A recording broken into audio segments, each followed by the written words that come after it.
同一企业主成事业基金会为了响应政府防疫新鲜化运动，结合集团内部6间企业甲协办厂商，伫南旁购物中心广场举办公益嘉年华会。现场邀请个人企业 Open Jam 甲基金会长期照顾的偏乡长辈以及早疗儿童做伙同乐，提前欢喜过圣诞。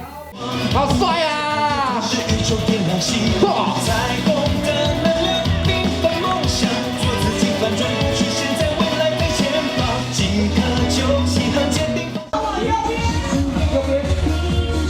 主办单位伫现场除了规划市集、闯关游戏，也有乐团表演。同时，会场嘛准备100份摸彩礼品，甲大家分享，希望以回馈的力量来关心弱势。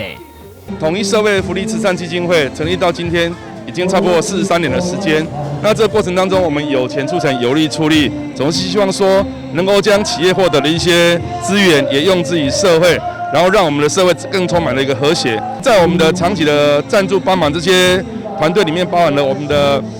们的所谓的偏向的老人家的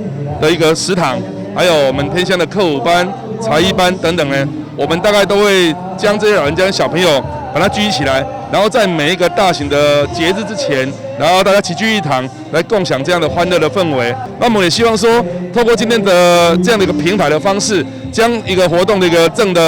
的信念、爱的价值，把它传递出去，让我们台湾的社会更加的和谐。